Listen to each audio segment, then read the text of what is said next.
Hey everyone! Welcome to another episode of The Radium Girls. I'm Sarah. And I'm Valerie. And today we're going to bring you a story about a woman who made history. That's a good way to put it. Yeah.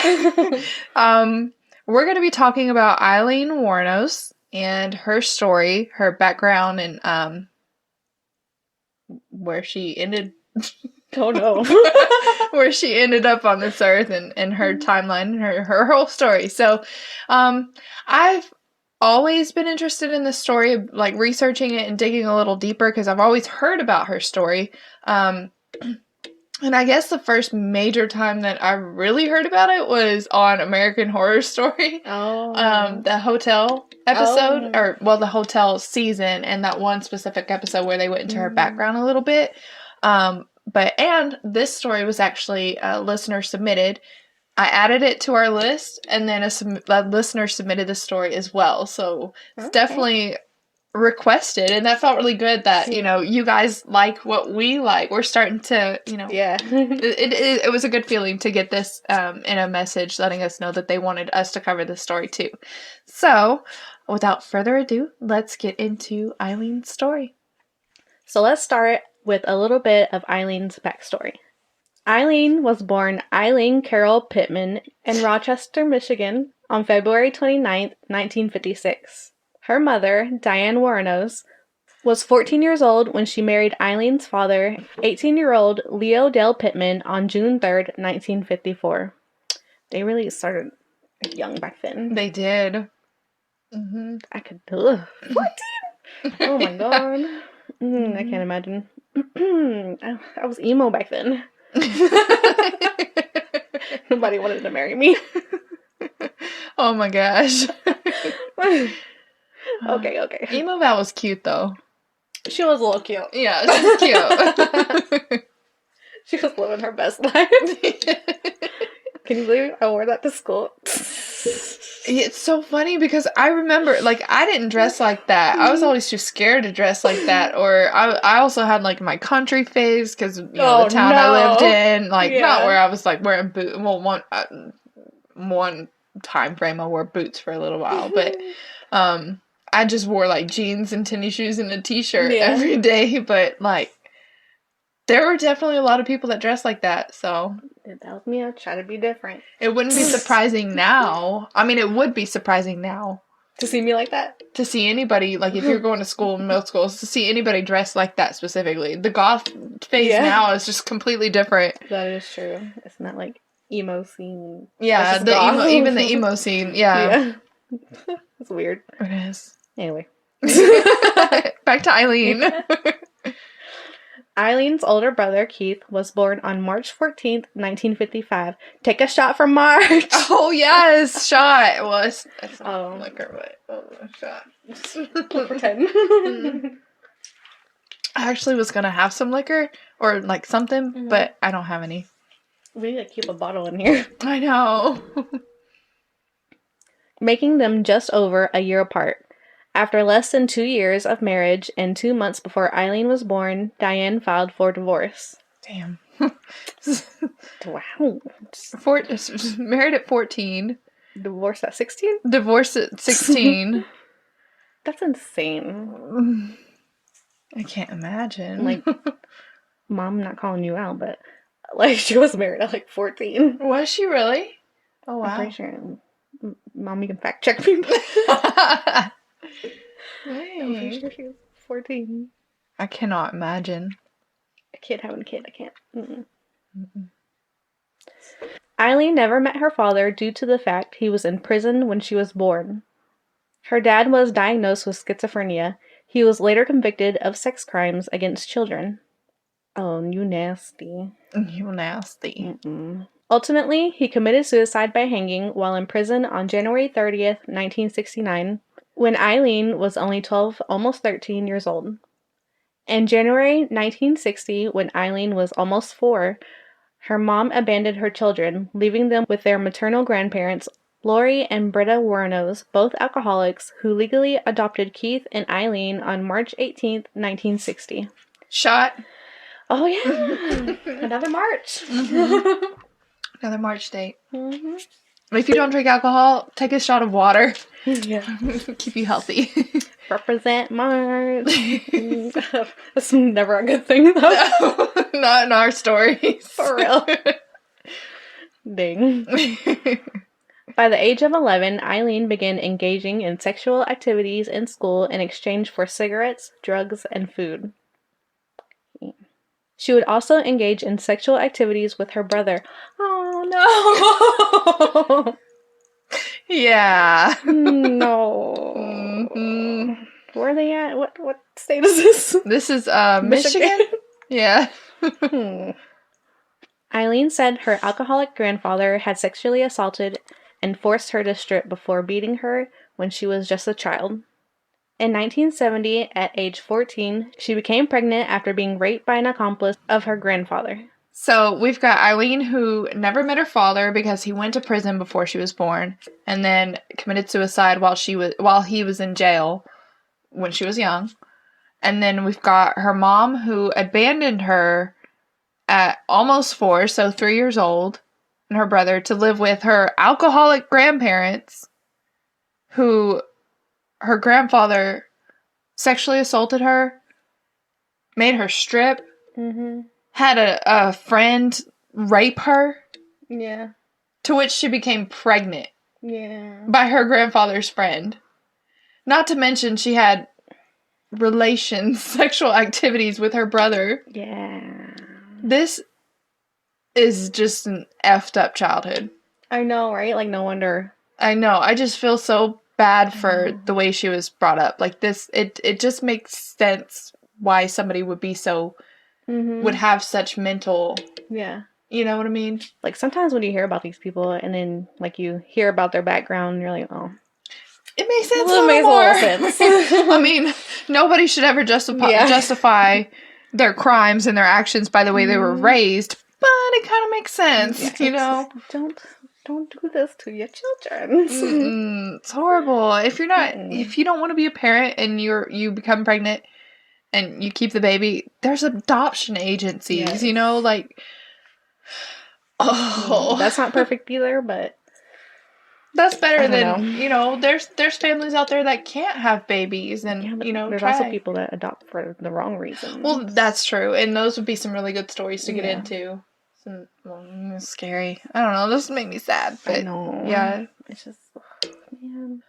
Eileen gave birth to a boy at a home for unwed mothers on March 23rd, 1971. Cheers. 2 days.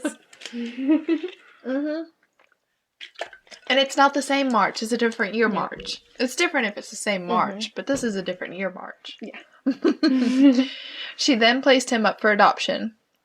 A few months after her son was born, she dropped out of school.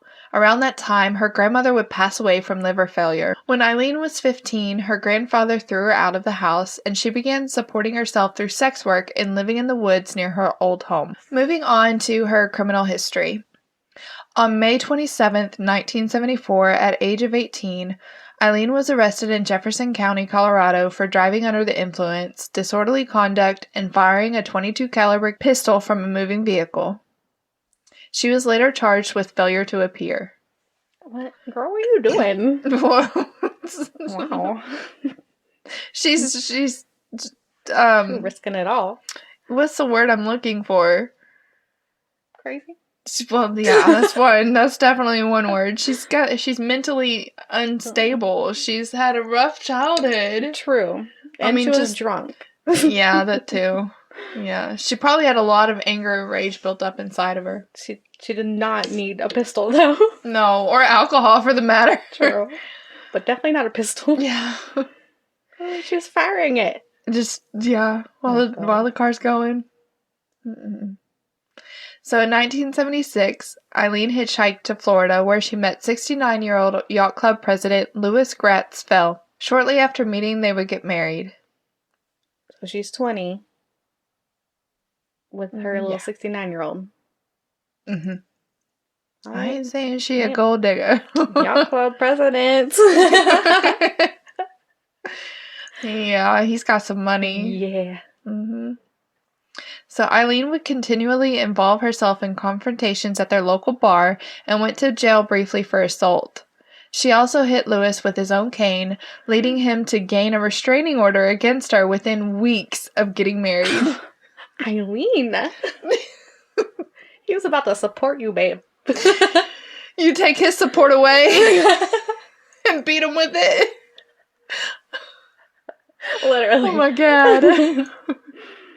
Man. So after that, she would return to Michigan where on July 14th, 1976, she was arrested at Bernie's Club where she would be charged with assault and disturbing the peace for throwing a cue ball at a bartender's head. This girl's wild. She is violent. Yeah. She is crazy. Wild is a really good term. Yeah. This girl's wild. On July 17th, her brother Keith passed away of esophageal cancer, and Eileen received $10,000 from his life insurance. Wow, a nice brother. Mm-hmm. Eileen and Lewis annulled their marriage on July 21st after only 9 weeks. That's my brother and my cousin's birthday. Really? Mm-hmm. In August 1976, Eileen was given a $105 fine for drunk driving. She used the money inherited from her brother to pay the fine and spent the rest within 2 months buying luxuries, including a new car, which she wrecked shortly afterwards. Eileen! What you doing, girl? What are you doing? $10,000. Here, I gotta pay this $105 fine, and then the rest... I'm surprised she even paid it. I know, right? Yeah. Wow. A new car. I'm gonna wreck it. Oh, goodness, girl. And you spent that in I guess you can spend it in 2 months, but, you know. On May 20th, 1981, Eileen was arrested in Edgewater, Florida, for the armed robbery of a convenience store.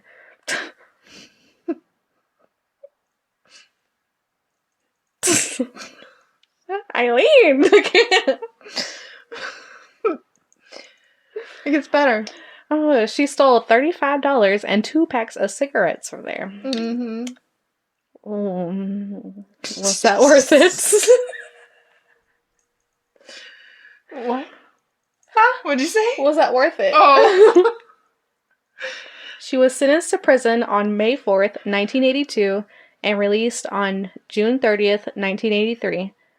On May 1st, 1984, Eileen was arrested for attempting to pass forged checks at a bank in Key West. On November 30th, 1985, she was named as a suspect in the theft of a revolver and ammunition in Pasco County.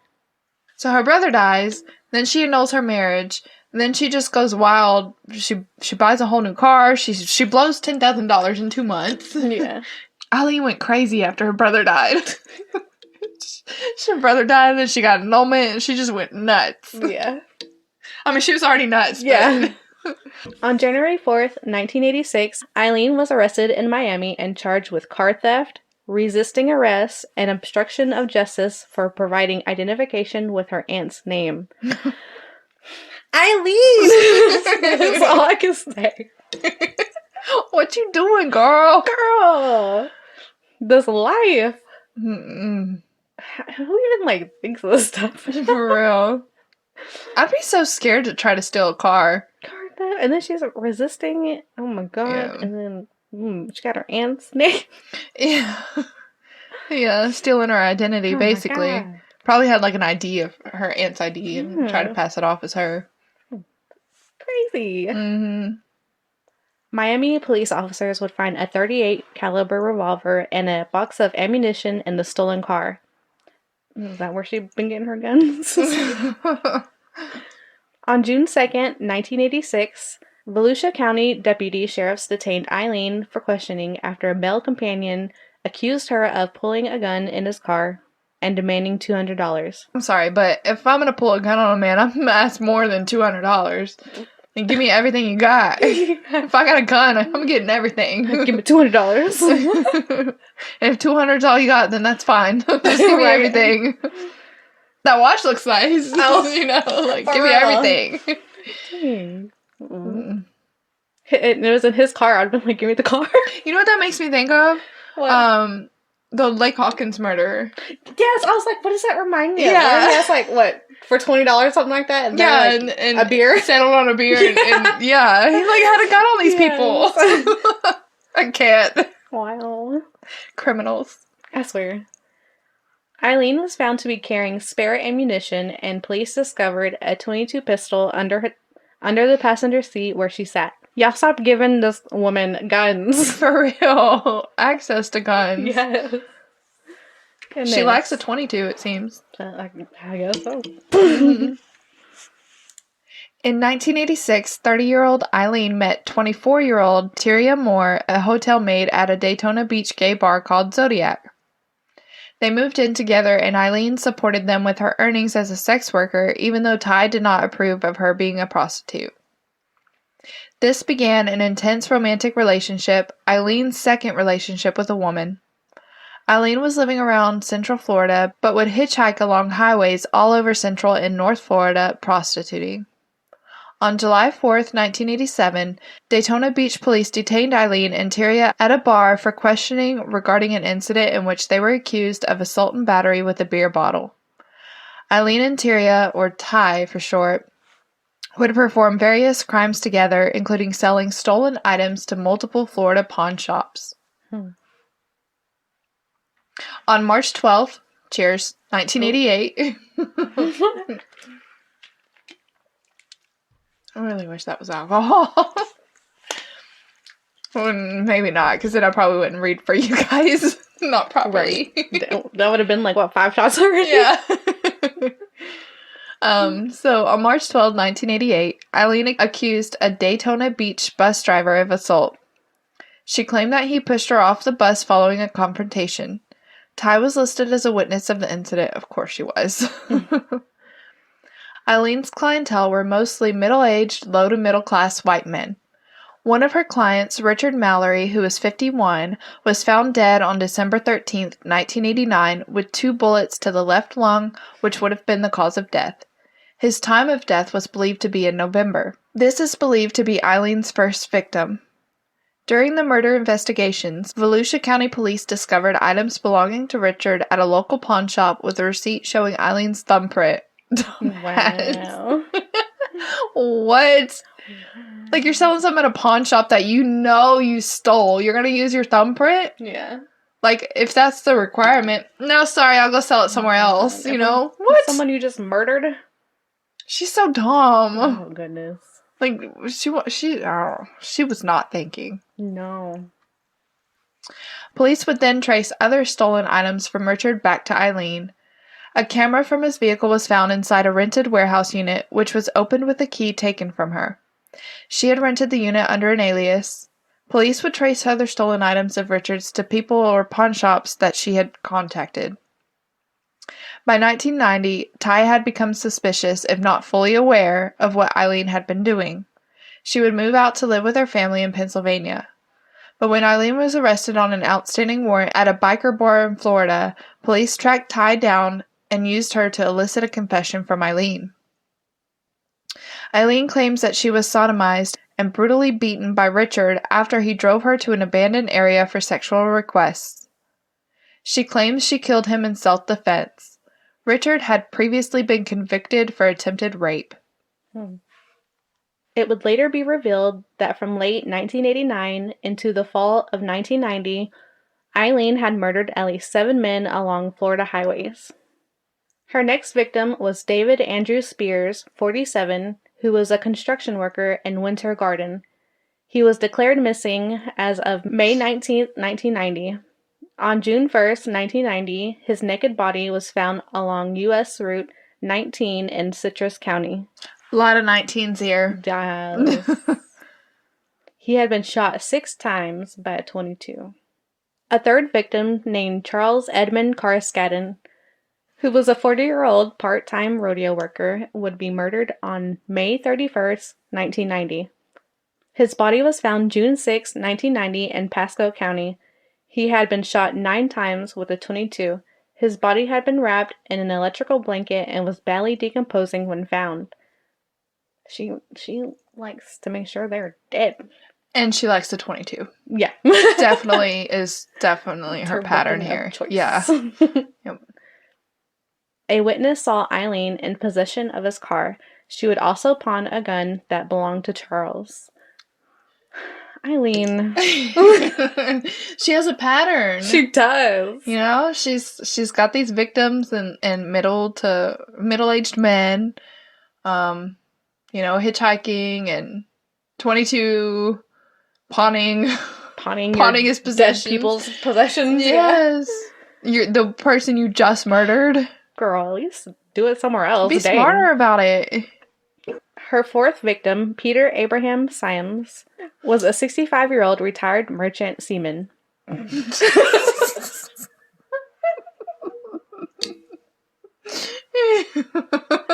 Oh God, how old am I? He was a seaman no more. How old are you? Yeah.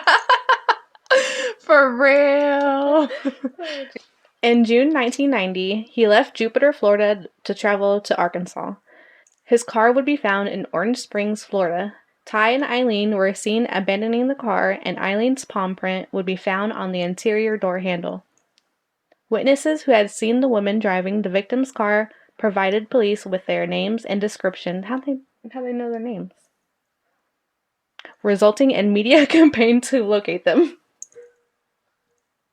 I guess because she's been in the news so much. Oh. Well, I mean, I don't know if she was... I mean, because she was already arrested before this in local bars and stuff like that, you know, so... True. She was in Arkansas, right? No, he was on his way to Arkansas. Oh, so he was driving to Florida. Yeah. Okay. Well, his body was never found. What'd you do with this one, Eileen? For real. You would have thought that it'd just be like on the side of the highway somewhere, since that was another pattern. Somewhere shot up. What? It's somewhere shot up. Oh, okay. Okay. What? It just didn't make sense at first. Oh. You said it fine, it just didn't make sense to me. Somewhere shot up, like, I don't know. It just didn't, I don't know. I guess I was thinking in the sense of, like, a town shoots up. Like, you know. A town? Like, bear with me. You know how, like, I don't know, I can use my hometown as an example. I go down there all the time, but if I haven't been down there in 6 months, then, like, 3 stores shot up. Oh. You know, like, they built it quickly. That's what I was thinking, like, you know how a city is shot up, like, builds quickly. So he shot up? Well, you said he's somewhere shot up, so I thought, I didn't hear the he somewhere, I guess. I just heard, like, somewhere shot up, thinking that, like, a city was built on top of where his body was. That's what my mind went to, and it didn't make sense. I'm like, why is she saying it like this? Oh, Jesus. That's how my mind works. Somewhere shut up. Oh my gosh. Man. His body is somewhere with Shut up. 22 caliber shot up. Shut up. Yes. Probably 6 bullet holes. Probably. Oh gosh. They need to check those pawn shops. Yeah. Fifth victim, Troy Eugene Burris, was a 50-year-old sausage salesman from Ocala, Florida. We got a seaman and a sausage salesman. She knows what she's doing. For someone who's gay, she likes a lot of sausages and semen. She really does. I'm going to hell. Hey, I mean, she killed people, okay? That's true. I haven't murdered anybody. True. That you know about. Just kidding. Y'all find up dead. No. We said don't kill your best friend. Yeah, you're not gonna die. Don't worry about it. Not right now. I'm just kidding. Val made us these cute guillotine earrings, y'all. We'll have to put a little picture up for you to see them close up. But if you're interested, she has an Etsy shop where she can make them. Valleywood Studios. We'll put a link in the description below. If we remember. I was literally about to tell you to remind future me to put the link in the video. If we don't remember, y'all tell us. Let us know if we didn't put the link. If not, go to our Facebook or go to the Facebook page and just search Valleywood Studios right now so you can find it on Etsy. Like, I don't know if you can see it that well, but this little snake, this hand holding a snake or whatever, that's another thing that she made. Yeah, a little coffin. Little coffin. I love it. The other two are in my living room, on my mantle. So, yeah, check out her Etsy shop. On July 31st, 1990, he would be reported missing. August 4th, 1990, his body would be found in a wooded area along State Road 19 in Marion County. He was shot twice. So another body on State Road 19. He only got shot twice. Yep. You don't have to say it. You don't have to. But it's another theme, you know. Yeah, I know. Charles Richard Dick Humphreys was a 56-year-old retired U.S. Air Force major, as well as a former state child abuse investigator and a former chief of police. His murder would take place September 11th, 1990, making Eileen's 6th victim. Dang, he was all that and was still a victim. But she was a prostitute. Yeah, but so he had so much going for him. Well, this, you know, he was a former. Yeah. And a former state child abuse investigator and a former chief of police. So what happened to make him not be? Because he was 56. That seems too young to retire. He was the Air Force major. I get that, but she was a prostitute. This is back in 1990 when they could probably retire early. Now we gotta work till we're 100. I know, right? Man. On September 12th, 1990, his body was found fully clothed, but shot 6 times in the head and torso. Probably with a 22. Probably. Yeah. Eileen's 7th victim was Walter Gino Antonio, a 62-year-old trucker, security guard, and reserve police officer. His naked body was found near a remote logging road in Dixie County on November 19th, 1990. He was shot 4 times. 5 days later, his car would be found in Brevard County. The murders spanned over a year. This all happened before we were even alive. Yeah, right before we were born. Yeah. Mm-hmm. Man. So another man found on the side of the road, naked, shot. Yeah. Well, on the side of the road, but near a road. I wonder why she left that one dude clothes. I don't know. What did she do with these other guys' clothes, though? That's a good question.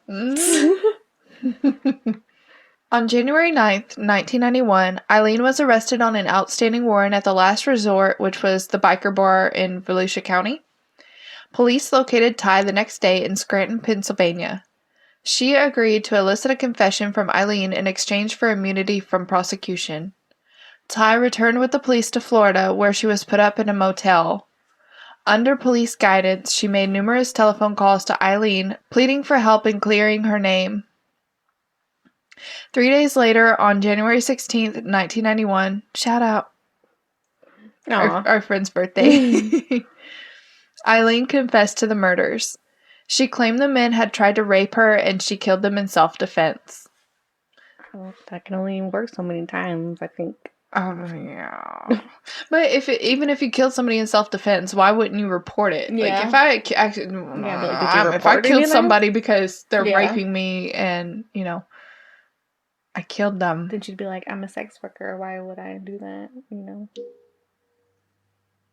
I don't know. It's true. But still. Yeah. Yeah. In November of 1991, Eileen was legally adopted by a 44-year-old born-again Christian, Arlene Prawl, who saw her picture in the paper and befriended her in jail. That's what led her to adopt this serial killer. Adopted. 44 years old. Eileen's 35 at this point. So, they're 9 years apart. I don't understand. How can you... I didn't even know you could adopt anybody past 18. Right, yeah. Or past 17, really. I don't know. On January 14th, 1992, Eileen went to trial for the murder of Richard Charles Mallory. Although previous convictions are normally inadmissible in criminal trials, under Florida's Williams rule, the prosecution was allowed to introduce evidence related to her other crimes to show a pattern of illegal activity. She's got a long list of that. Long history. On January 27th, 1992, Eileen was convicted of Mallory's murder with help from Ty's testimony.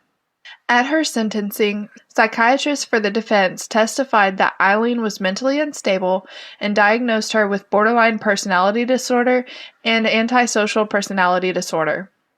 4 days later, she was sentenced to death. Makes sense. Yeah. Eileen's defense made efforts during the trial to introduce evidence of Mallory's prior charge of intent to commit rape in Maryland and his commitment to a maximum security correctional facility providing remediation to sexual offenders. Records obtained from the correctional institution showed that from 1958 to 1962, Mallory was committed for treatment and observation resulting from a criminal charge of assault with intent to commit rape, and he received 8 years of treatment from the facility. In 1961, it was observed of Mr. Mallory that he possessed strong sociopathic trends. However, the judge refused to allow the records to be admitted in court as evidence and denied Eileen's request for a retrial. She don't need no retrial. No. Hey, another March. I'll take a shot.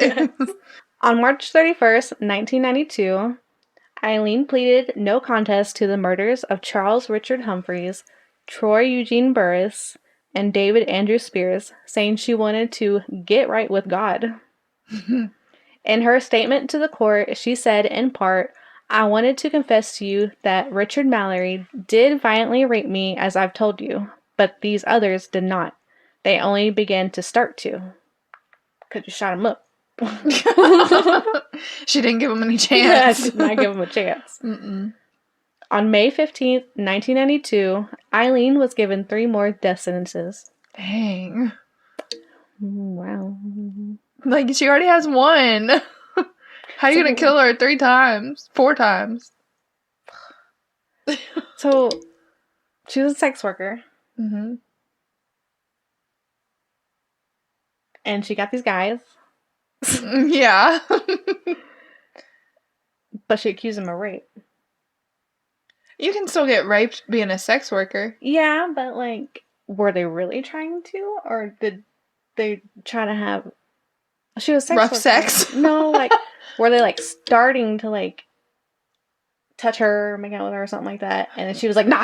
Pew, pew, pew. So, I actually did have a thought on that, and I was going to wait till the end to discuss it. Let's wait to the end. Yeah. Yeah. Okay.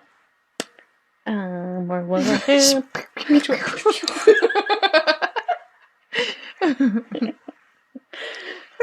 That's funny. In June 1992, Eileen pleaded guilty to the murder of Charles Edmund Caraskaden. In November 1992, she received her 5th death sentence. In February 1993, Eileen pleaded guilty to the murder of Walter Gino Antonio and was sentenced to death again. Making her 6th death sentence. Dang. No charges were brought against her for the murder of Peter Abraham Seams, as his body was never found. Dang. In all, Eileen received 6 death sentences. It's crazy. How? Girl. Crazy. Eileen. She nuts. Ooh. Her story has always fascinated me. Like, going more into detail about it, it's just like, what? Mm-hmm. Like, I knew she was a serial killer, a prostitute, and she murdered men. Mm-hmm. I knew she hitchhiked, but just like going deeper into it and into her background and how she was raised and her whole story. Yeah. She's crazy, but damn. Yeah, it's a wild trip. Yep. Mm-hmm. Dang. Eileen told several inconsistent stories about the killings. She claimed initially that all 7 men had raped her while she was working as a prostitute, but later recanted the claim of self-defense, citing robbery and a desire to leave no witnesses as the reason for murder. So now she's claiming she just wanted to rob them and... See, you can't cry rape. You can't turn me in, I'm gonna murder you. You can't turn me in. That's what it is. No witnesses. You can't turn me in, I'm gonna kill you. But she's gonna get herself caught because she don't know what she's doing. Oh, yeah, she was sloppy. Very sloppy with it. Except for the one that, the body that one they never found. I guess it was one. It is Florida, though, so maybe a gator got it. True. That's horrible. During an interview with filmmaker Nick Broomfield, when she thought the cameras were off, Eileen told him that it was, in fact, self-defense, but she could not stand being on death row, where she had been for 10 years, and at that point wanted to die. Assessed using the Psychopathy Checklist, Eileen scored 32 out of 40.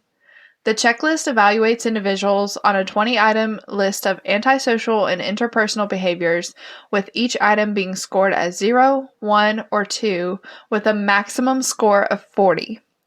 Depending on location and research perspective, scores above 25 or 30 are consistent with a diagnosis of psychopathy. Eileen was incarcerated at the Florida Department of Corrections Broward Correctional Institution, or BCI, death row for women, then transferred to the Florida State Prison for execution. Her appeal to the U.S. Supreme Court was denied in 1996. In a 2001 petition to the Florida Supreme Court, she stated her intention to dismiss her legal counsel and terminate all pending appeals. "I killed those men," she wrote, "robbed them as cold as ice, and I'd do it again, too. There's no chance of keeping me alive or anything, because I'd kill again. I have hate crawling through my system. I'm so sick of hearing this 'she's crazy' stuff. I've been evaluated so many times. I'm competent, sane, and I'm trying to tell the truth. I'm one who seriously hates human life and would kill again." While her attorneys... What? No. It's gotta chill. The creepy little giggle and the chill like that. Please send me that on Snapchat. Ooh. I bet Eileen came over you stop calling me crazy, bitch. I said I'm sane. While her attorneys argued that she was not mentally competent to make such a request, Eileen insisted that she knew what she was doing, and a court-appointed panel of psychiatrists agreed. Why are they even trying to appeal? She got all those men. She got all those men, man. that was a translation of what I just said.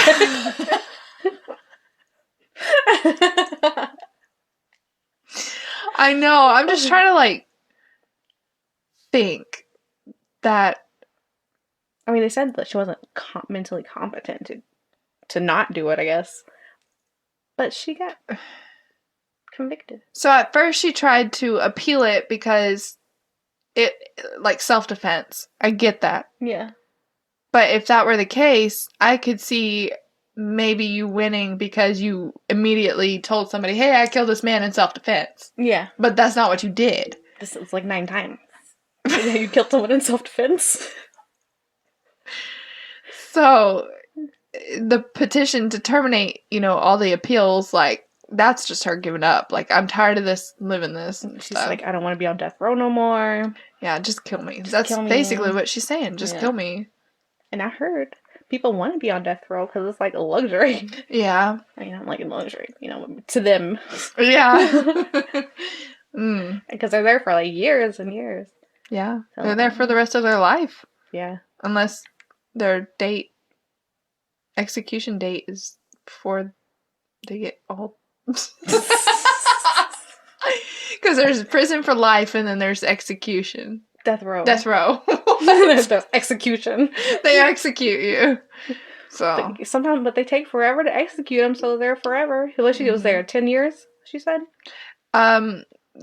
This is going on 11, I think. Yeah, she's there forever. I'd be kill me too. Yeah, it's a long time. In 2002, Eileen began accusing prison matrons of tainting her food with dirt, saliva, and urine.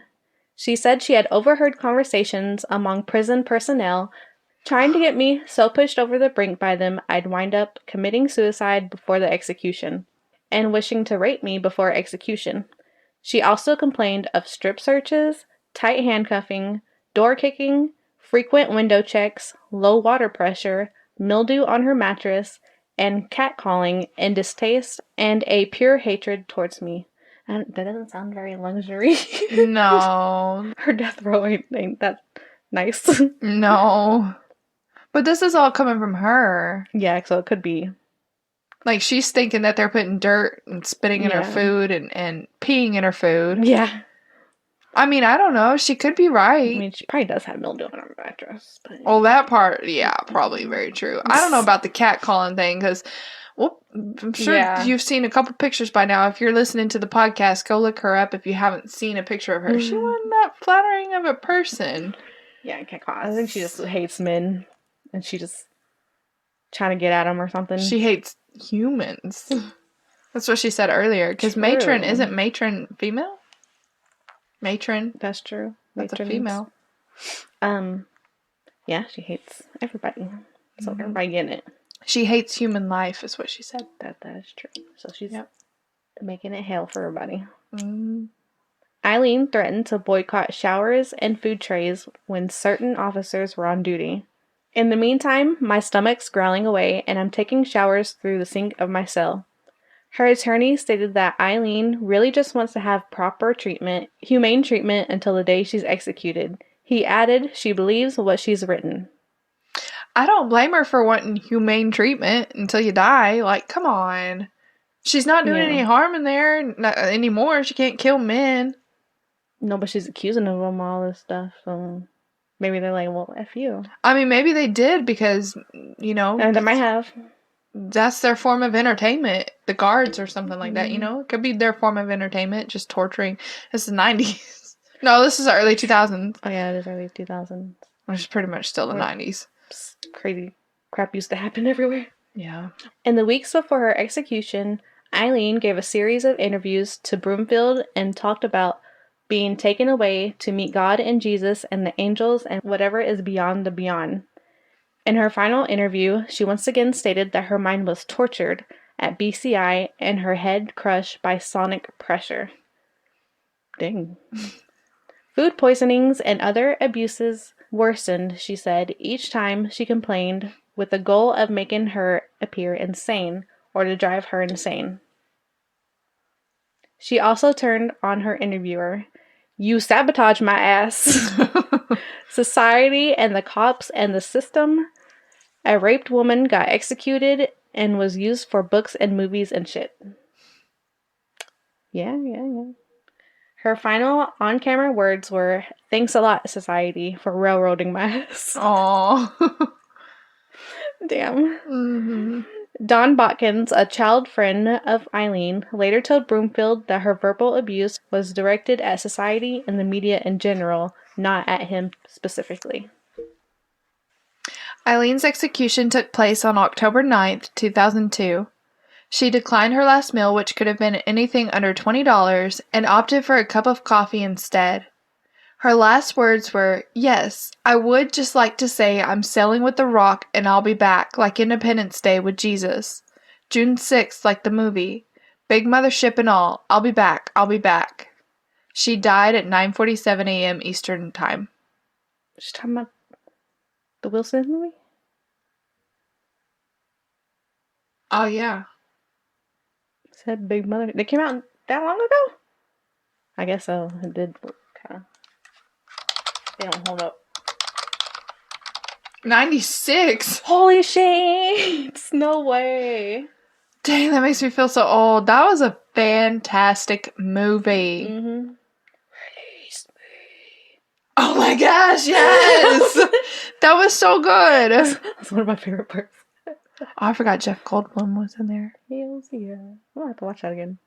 Yes! Probably don't hold up. Probably not. Mm-mm. Mm-mm. She was the 10th woman in the U.S. and the second in Florida to be executed since the 1976 United States Supreme Court decision restoring capital punishment. After her death, Eileen's body was cremated. Her ashes were spread beneath a tree in her native Michigan by Eileen's childhood friend, Dawn. At Eileen's request, Natalie Merchant's song, Carnival, from her album Tiger Lily, was played at her funeral. Eileen spent many hours listening to this album on death row. When Natalie Merchant found out about this, she gave permission to use the song in the closing credits of Nick Broomfield's documentary, Eileen, Life and Death of a Serial Killer. When director Nick Broomfield sent a working edit of the film, I was so disturbed by the subject matter that I couldn't even watch it. Eileen led a torturing life that is beyond my worst nightmares. It wasn't until I was told that Eileen spent many hours listening to my album Tiger Lily while on death row and requested Carnival to be played at her funeral that I gave permission for the use of the song. It's very odd to think of the places my music can go once it leaves my hands. If it gave her some solace, I have to be grateful. Broomfield later speculated on Eileen's motives and state of mind. I think this anger developed inside her, and when she was working as a prostitute. I think she had a lot of awful encounters on the roads, and I think this anger just spilled out from inside her, and finally exploded into incredible violence. That was her way of surviving. I think Eileen really believed that she killed these men in self-defense. I think someone who's deeply psychotic can't really tell the difference between something that is life-threatening and something that is a minor disagreement. That you could say something that she didn't agree with. She would get into a screaming black temper about it, and I think that's what had caused these things to happen.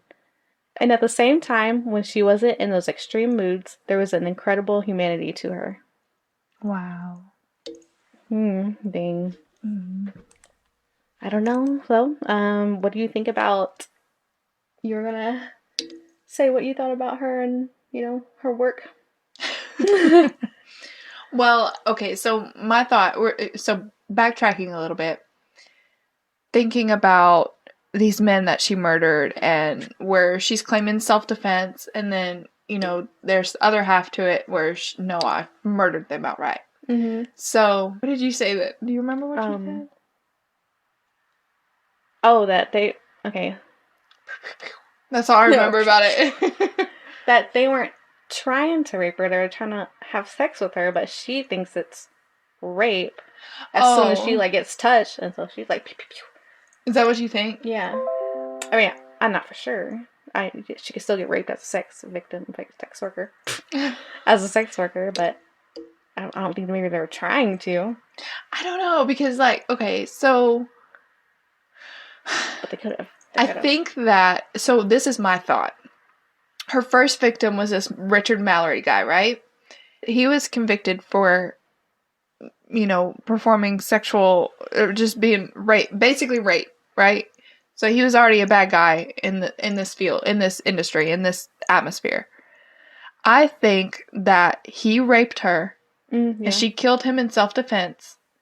And because she's already so susceptible to trauma and being traumatized, I think that traumatized her so that the men after him, if they touched her wrong or were just maybe, I don't know if there were other men in between these that she murdered, but if there were, then maybe these specific ones did something similar to what Richard did. And that's why she killed them, because she was triggered. Yeah. It was just one slight movement, one slight touch, and it triggered her and she killed them. So in her head, it was rape. Yeah. But maybe that's not what they were doing. Yeah. Especially this guy who was the child abuse investigator and the chief of police, and he was Air Force, maybe, he seemed like a pretty good guy if he had all this. I mean, he's hooking up with a prostitute, but... Don't do what I gotta do. I mean, yeah, that's true.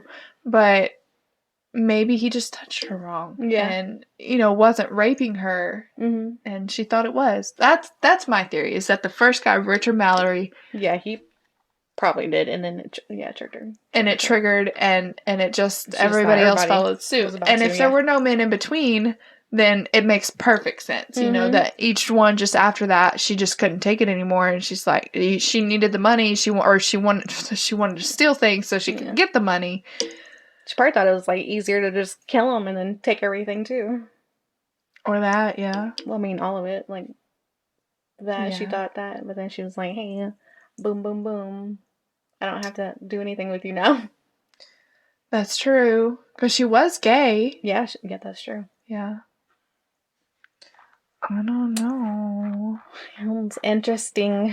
Very interesting. So that was the story of Aileen Wuornos. Female murderer. A serial killer. There was a piece in here. I guess I deleted it. Crap. Don't hear a lot of those. No, you don't. So, I'm curious to know your guys' thoughts. Do you think that these men actually truly raped her and self-defense? You know, she murdered them in self-defense? Or do you think that she was just a cold-blooded killer because she was psychotic? You know, she's not crazy. Childhood. You're not crazy, Eileen. Don't come haunt me. She had a traumatic childhood that led her to bad decisions. Yes. It's very unfortunate. Very unfortunate. You see this happen all the time, so stop messing up kids. Yes. If you don't want a kid, just put them up for adoption, or just don't have kids. Wear protection. Yeah. So let us know what you think. Yeah. You have any other closing thoughts on Eileen? I don't think so. I always think of shit like after. Oh yeah. I'm like, dang, I should have brought this up. Or just yes. Nope. Okay, well, let us know what you thought. Give us a like. Oh, you can rate us on Spotify if you're listening on Spotify. Give us 5 stars. I don't know if the other podcast host that we're on allows you to rate. So. Reminder. Apple. Apple. You can rate. Rate us on Apple. That means you could probably rate on Google. I don't know. We should probably have looked this up. You know, that's not in our nature. We're going to look our story up, but we're not going to look anything else up that's going to help us. But, yeah, make sure you subscribe to our YouTube channel, subscribe to our podcast, wherever you're listening from, follow it, make sure that you turn notifications on so you know when we upload every Tuesday, 10 a.m. Central. Let us know what you think. Send us a message on Facebook, comment on our post, and give us some more ideas that you'd like for us to cover and some more questions. Yes. And speaking of questions. So, if this is your first time listening to us, at the end of each episode, we have a question just, lighten up the mood a little bit. Yeah. It gets a little dark in here, so we just, want to have a little laugh or something. So, today's question we have, what's a common experience for many people that you've never experienced? What's a common experience? I don't know. I think I have one. Okay, let's hear it. Riding horses. Really? I don't know how common that would be for... I mean, well, it's common in Texas. Yeah. But, like, a lot of Northerners never ride horses. Well, I say a lot of Northerners, but, like, city people. Yeah. I don't know, but maybe they go on, like, vacation. And I don't know, I feel like everybody... I guess because I live in Texas. I'm like, everyone's rode a horse but me. And I've lived in Texas my whole life. We're going horseback riding. I'm scared. They're big. Oh my gosh, it's fine. You'll be fine. It's so much fun. You're going to be sore. Oh, God. You're going to be sore, but it's so much fun. God, I love horseback riding. I've been wanting to go so bad. Really? Yes. I've literally been talking about this for, like, the last 2 years. Really? Yes. I grew up riding horses. Oh. I think my grandpa and my great-grandmother... Mama, correct me if I'm wrong, because I know I'm going to be wrong, because my grandmother passed away when I was, like, 4. My great-grandmother. And then, I want to say that they had a horse ranch, and then they turned it to cattle. Correct me if I'm wrong, Mama.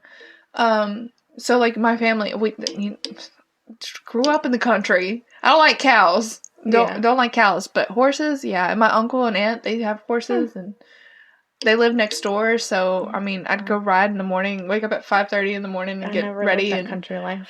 Oh, I love it. Gosh, I want to go riding horses. I rode a camel. Have you?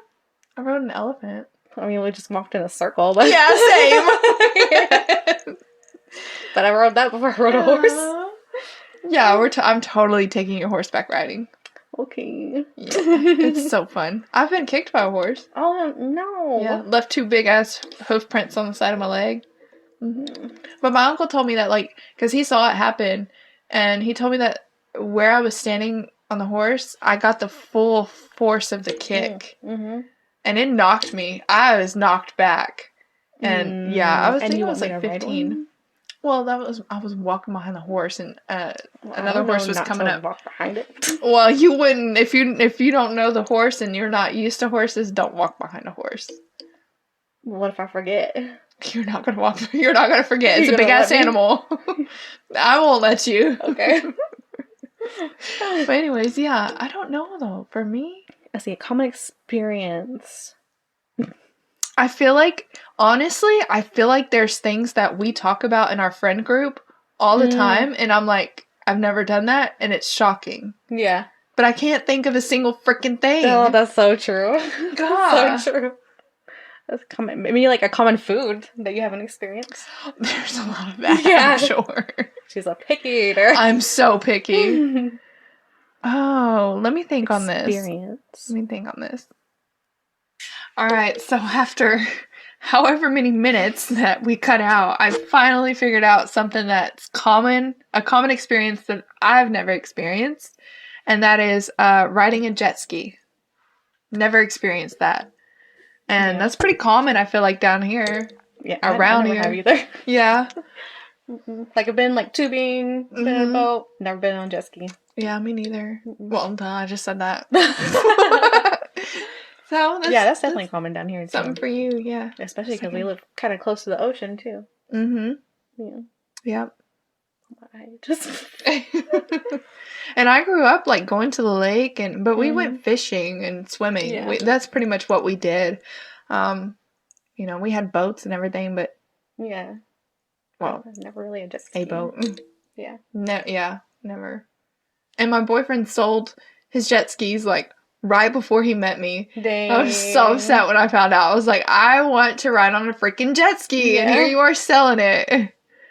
But I was able to mark something off my bucket list because of him, and that was to ride in a Volkswagen, a slug bug. Mm-hmm. Yeah, because he owned 2 when I first met him, and he sold 1 like before I was able to see it. So that second one, I was able to ride in it after he sold it and rebought it. But still, I was like, it just made my life so much fuller being able to ride in a Volkswagen. That was a bucket list. So I don't know if that's a common life experience. Probably not, because they're not as common. The Beetles, the Volkswagens. Yeah. Have you ever ridden in one? Dianella had one. Oh, okay. Well, she had the convertible one. Nice. Okay, that's the second on my bucket list. Yeah. So what's a common life experience that you've never experienced? I'm really curious. So please, if you're listening just to our podcast, head over to our YouTube channel or our Facebook page and comment on our post. It posts straight to our Facebook. So this episode will be up there. This is, the Eileen episode. And let us know what's a... Sorry, we just got an Amber Alert. Let us know what's a common experience that you've never experienced, and maybe that's something that we've never experienced either. Really would love to see that. Even if it's like a regional thing or something. Yeah. Because ours might be. We don't know. Yeah, exactly. That's very true. Have you experienced any that we've talked about? Yeah. Camel, elephant. Have you ever ridden a camel or an elephant? Even a horse. A horse. Yeah. A jet ski. A lot of talking about riding in this episode. Different kinds, but still. Mm-hmm. Mm-hmm. So thank you guys for listening, and we'll see you on the next episode. And as always, stay curious. Yay! We done. We done.